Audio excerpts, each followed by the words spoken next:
Join me as I take on the challenge of decoding the UK state pension and clearing up all the misconceptions surrounding it. When it comes to UK state pensions, there are so many misconceptions and misunderstandings floating around. People often have a vague idea of how it works, but the details can be pretty fuzzy. That's why I'm excited to dive in and give you the lowdown on what's really going on.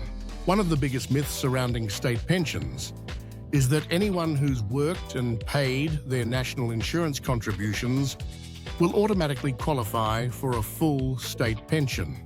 Sounds reasonable, right? But the truth is, it's not quite that simple. In reality, the amount you receive is based on your national insurance record, and there are certain rules and requirements that you need to meet in order to get the full amount. Another common myth is that the state pension is means-tested, which isn't true. It's based on your contributions, not your income or savings. Some people think that the state pension is only for people who've worked a certain number of years, or that it's only available to those who've reached a certain age. But that's not the case either.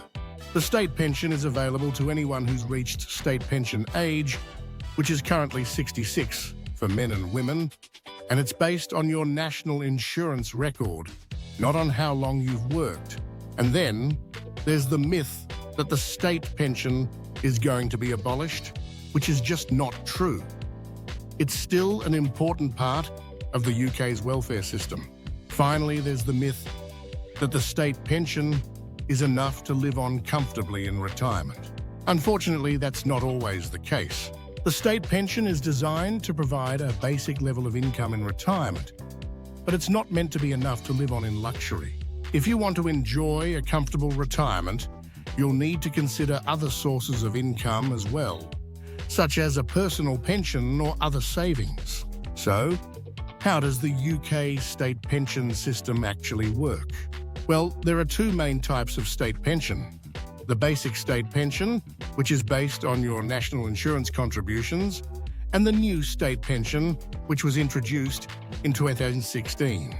The new state pension is a single-tier pension that's designed to be simpler and more straightforward.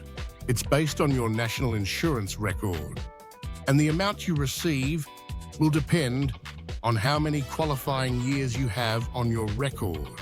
The way it's calculated is a bit complex, but basically, you need 10 qualifying years on your national insurance record to get any state pension at all, and 35 qualifying years to get the full amount. A qualifying year is one where you've earned a certain amount of money, which is currently 166 cents a week. If you're self-employed, you'll need to make Class 2 and Class 4 national insurance contributions to qualify.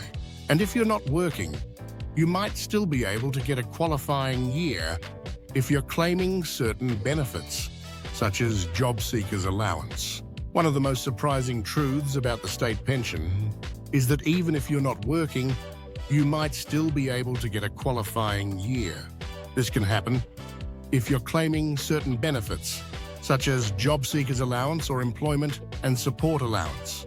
And if you're a stay-at-home parent or carer, you might be able to get national insurance credits, which can count towards your qualifying years. These credits are usually awarded automatically, but you can also apply for them if you're not getting them automatically. Another surprising truth is that the state pension is actually taxable, which might come as a shock to some people. This means that if you're receiving a state pension, you'll need to declare it on your tax return and pay any tax that's due. And if you're receiving other sources of income in retirement, such as a personal pension or income from investments, you might need to pay tax on those too. Finally, one of the most important things to remember is that the state pension is not automatic. You need to claim it when you reach state pension age. You can do this online, by phone, or by post, and it's usually a straightforward process. But if you don't claim it, you won't get it. So make sure you mark it in your calendar. So, to summarize, it's clear that there's a lot of misinformation out there about the UK state pension. By understanding how the system works and what's required to qualify, you can make informed decisions about your retirement planning. Thanks for watching. And if you have any thoughts or questions about state pensions, please do leave them in the comments below. And if you want to learn more about UK pensions and retirement planning, be sure to check out my other videos.